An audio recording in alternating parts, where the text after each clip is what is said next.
You know, we've got live pictures not far from where Gaurav is reporting. These are pictures you see on your screen right now of Joe Biden, the US president, interacting with US soldiers in Poland right now.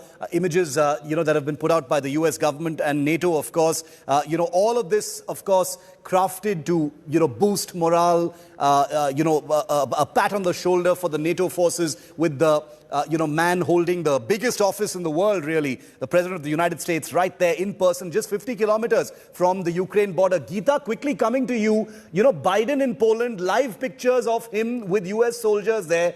He will be, he's not very far from the border areas to put a focus on the humanitarian crisis. What is Moscow making of the West appearing to unite against Putin? I mean, they always were united, but the series of big meetings, the NATO, the EU summit, and now his physical presence 50 kilometers from the Ukraine border, Geeta. Well, yes, Moscow has very sharply and keenly watched the visit of US President Biden to the Eastern European nations, be it Belgium or, for that matter, now Poland.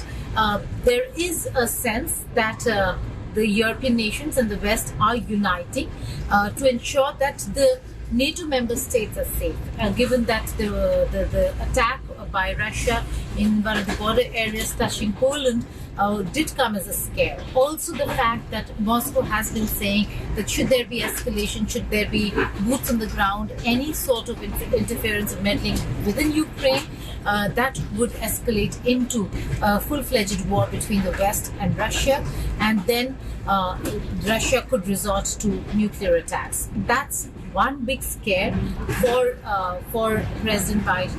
But the fact of the matter is that they're trying to posture. A lot of it is optics. President Biden going and meeting with the US soldiers who are now on the ground in Poland.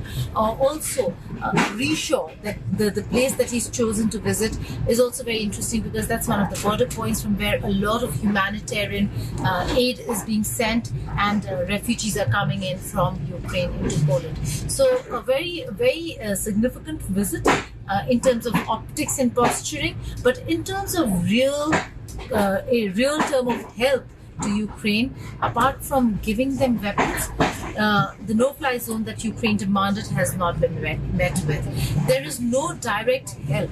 Ukraine is fighting it alone. And for Russia, this is advantage Russia, where Ukraine now has to decide whether it wants to continue fighting or wants a quicker negotiated settlement. A settlement that might not go well or may not go down well for Zelensky and the Ukrainian administration. Geeta, please do stay safe. We're going to keep coming back to you. Geeta is on her way to Donbass. She'll be the first Indian reporter reporting from there as well. We're leaving no stone unturned to bring you this entire unfolding story firsthand. Dennis continues to be with us from Kharkiv. Maria, welcome. She's with us from Kyiv. She will be with us in just a moment. Before I go to both our Ukrainian friends, I want to play out